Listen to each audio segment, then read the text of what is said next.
Hai guys, balik sama gue William Sudana dan welcome to first day after Christmas. So, Merry Christmas buat kalian semua, terutama buat kalian yang merayakan. Semoga damai Natal kali ini beserta kalian semua dan tinggal seminggu lagi kali ya. Penutupan akhir tahun 2023 dimana kalau kita ngelihat sekarang market cukup slow banget gitu ya, terutama buat hari ini lah gitu. Kelihatan ini nggak kemana-mana sebenarnya. Tapi sebelum gue masuk ke sana, gue pengen ngebahas dulu satu komentar menurut gue ya. Satu komentar yang ada di video ini gitu. Di sini ada dibilang ya, parah banget nih Pak RT sampai akun tele gue diblokir. First of all, gue mau cerita tentang gimana sih seseorang itu bisa diblokir di Telegram gitu. Gue udah selalu remind bahwa di Telegram channel, di pin message begitu kalian masuk ke dalam Telegram, itu udah dijelaskan apa yang tidak boleh dan apa yang boleh dilakukan. Dan ketika kalian masuk ke dalam grup discussion pun sama sebenarnya. Rules yang sama tetap berlaku. Dan basically ketika ada seseorang melakukan pelanggaran ya, gue expect bahwa ya kalian responsible gitu. Bahwa kalau kalian melanggar, kemudian kalian di-kick gitu kan, ya itu adalah konsekuensi yang harus kalian terima. Dan untuk orang ini gitu, ini udah bukan sekali dua kali, tapi udah beberapa kali kita ingatkan. Bahkan teman-teman di grup pun udah bersuara karena meresahkan gitu. Jadi kalau buat gua, satu disiplin itu penting gitu. Kenapa kalian diblokir? Padahal kalian gak diblokir, kalian hanya di-kick dari grup. Dan ketika kalau di-kick, itu artinya kalian gak bisa masuk lagi tanpa izin. Karena masuk ke dalam grup discussion itu juga merupakan suatu privilege gitu ya. So gue menghargai orang-orang yang mau menghargai tata cara bagaimana kita berkomunikasi, bagaimana kita berkomunitas gitu. Kalau misalnya tidak mau mengikuti, ya jangan baper kalau misalnya di-kick gitu. Dan kenapa orang ini bisa di-kick ya? Karena satu, dia tidak mengikuti kaidah yang disepakati bersama kayak gitu. Dan simple, kalau misalnya nggak bisa mengikuti, ya udah gitu, nggak perlu masuk. Karena probably this is not where you can berkomunitas gitu. So buat gue ya udah accept aja konsekuensinya, nggak usah terlalu baper lah gitu. Karena bukan sekali dua kali kok, kalian udah diingatin berkali-kali gitu. Dan kesempatan itu udah lewatkan. Kalau misalnya nggak bisa mengerti bahasa manusia, ya nggak apa-apa gitu. Dan pada dasarnya gue juga nggak rugi ketika gue harus nge-kick member. Karena buat gue ini adalah grup gratis, edukasi gratis. Dan kalau misalnya nggak sesuai value-nya, cari aja tempat yang sesuai dengan value kalian gitu ya. Oke, langsung aja kita masuk ke dalam di sini. Kita ngelihat sekarang hari ini pergerakan cukup ya, kalau misalnya kita buka di sini. Oke, ini ada pergerakan Asia di sini. Ini adalah pergerakan Asia di mana pagi tadi dia lonjak ke atas dari buka open sedikit di atas ya, karena gap up dikit di sini. Dari 2052 dia gap up ke atas 2057, kemudian dia turun lagi lanjut naik ke atas ke area 2065. Main-main banyak waktu di area R1 daily-nya. Tapi kalau misalnya kita perhatikan, HB daily itu dari di atas, R1 daily-nya ada di bawah. Sehingga kita ngeliat bahwa pergerakan walaupun daily hukum jikanya up, tapi dia juga nggak membuat high baru ya. Dan gue assume sih bahwa hari ini akan gitu-gitu aja gitu. Jadi nggak akan kemana-mana juga. Karena kita ngeliat nih LB daily, kemudian R1 daily. Jadi satu hal yang tidak ideal dalam konteks daily yang hukum jikanya up. Oke? Mungkin hari ini teman-teman juga banyak yang ngerasa kayak kenapa hari ini open dengan spread lebar gitu. Karena buat gue gini, simple. Ketika market ada dalam kondisi low volume, biasa broker akan membuat spreadnya melebar gitu. Itu otomatis ya. Itu bisa kalian bisa rasakan dan kalian perhatikan ketika pas buka market. Sesi market Asia biasanya itu low volume ya. Dan itu disitulah spread melebar gede banget gitu. Bahkan kalau hari ini memang melebarnya agak nggak kira-kira, tapi buat gue ya itu hal yang wajar karena volume global kan juga turun ya. Ini udah sisa akhir-akhir gitu. Ya kalau volume perdagangan turun, spread melebar karena broker tetap harus bikin making money ya. Ingat bahwa broker juga manusia. Kok broker juga manusia sih?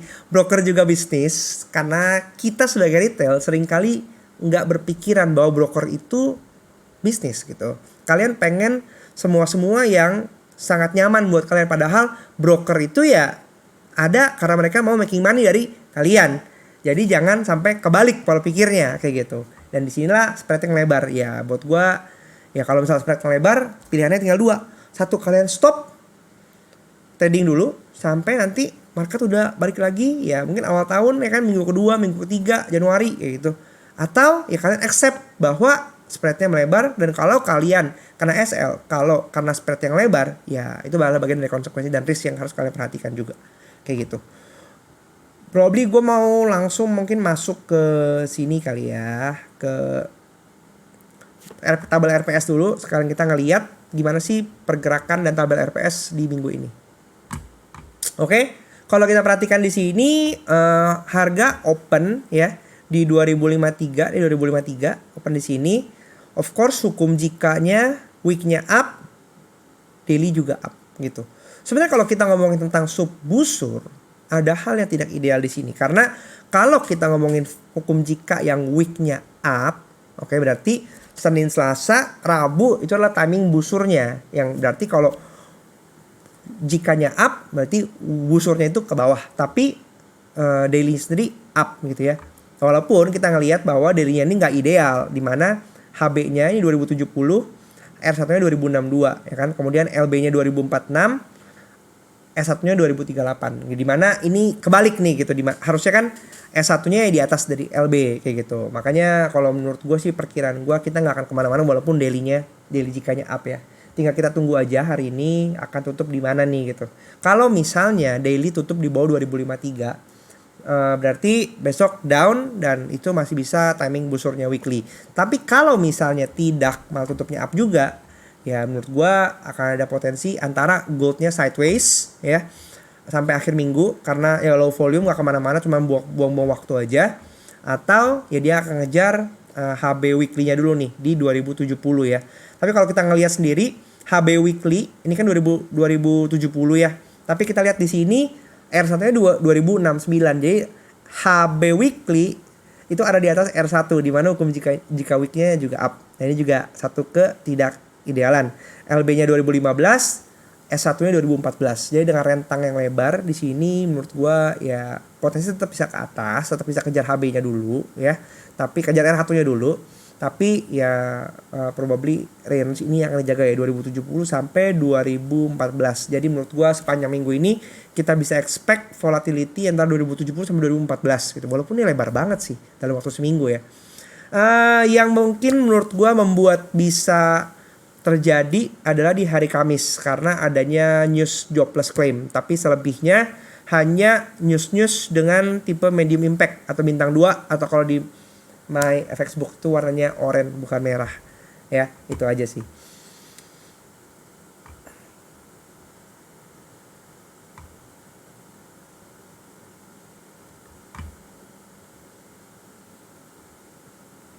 Oke, balik lagi ke chart. Kalau misalnya kita perhatikan di sini, ini pun udah gue tandain ya.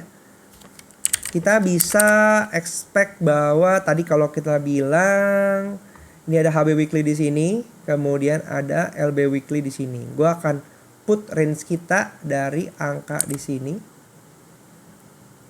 2070 sampai 2015 ya. Jadi kita lihat di mana posisi yang paling nyaman gitu. Nanti untuk gold closing akhir tahun pasti masih dalam range ini. Jadi ekspektasi kita ya dengan posisi yang sekarang, di mana open Desember kita itu ada di atas ya 2070 kan. Open Desember kita kan 2070. Nih 20 Desember itu ada di 2037 ya. Kalau misalnya gold masih open sampai di atas 2037, maka Januari kita pastikan hukum jikanya up kayak gitu. Tapi kalau misalnya di bawah 2037, ya berarti Januari hukum jikanya down. Kalau hukum jikanya down, berarti bisa ngikutin timing busur untuk yearly-nya yang ke bawah kayak gitu. Jadi kita tunggu aja pergerakan di akhir ini tuh seperti apa, karena tinggal sisa Rabu, Kamis, Jumat gitu. Karena Senin depan itu libur, tanggal tahun baru. Selasa itu akan masuk ke tahun 2024. Itu aja sih. Simple menurut gua. Akhir tahun ini ya kalau misalnya kalian nggak mau trading ya sebenarnya ya udah fine aja, karena gunakan waktu ini untuk liburan juga, atau mungkin saatnya kalian juga untuk baca-baca materi lagi, untuk resharpening lagi metode kalian, untuk ngatur lagi, mempertajam lagi, analisa timing gitu berdasarkan apa yang udah terjadi sepanjang tahun 2023 gitu. Karena menurut gue tahun 2023 ini kita udah belajar banyak ya, dari bulan April Mei yang menurut gue nih sangat nurut, kemudian Juli Agustus yang juga banyak anomali terjadi di situ untuk month-nya, kemudian September yang kita dapat 700 pip dari atas di sini ya, 1953 sampai 1810. Mungkin kalian juga udah ngikutin perjalanan 700 pip gimana, itu seru banget. Kemudian di awal Oktober kemudian dia naik ke atas sampai sekarang ke 2000 lagi. Menurut gue banyak hal yang kita bisa pelajari dan kita revisit lagi sepanjang tahun 2023 ini untuk mempersiapkan perjalanan trading kita di tahun 2024. Karena buat gue market itu dinamis, gak ada itu namanya market yang gampang, tapi di setiap pembelajaran kita bisa tahu, oh begini loh cara market bekerja, begini loh cara market ngambil liquidity. Secara analisa yang kemarin juga ini kita ngelihat ini udah ada, ini area 2050, area 2060, 2070 ini udah ambil semua ya, dan ini juga udah masuk area premium ya kan, tinggal apakah dia mau lanjut ke bawah lagi atau dia mau stay di area sini. Ya buat gua segitu aja, nggak banyak cuap-cuap di akhir tahun ini, cuman pengen wishing kalian good luck. Dan buat kalian yang belum subscribe ke channel ini silahkan di subscribe. Kalian juga bisa join membership di level 2, gue bikin eksklusif konten. Probably dalam waktu 1 minggu ke depan gue akan membuat eksklusif konten lagi yang khusus hanya bisa dinikmati oleh membership level 2 kayak gitu. Like dan share video ini kalau misalnya kalian pengen belajar lebih banyak lagi. Sampai jumpa di video selanjutnya. Bye bye.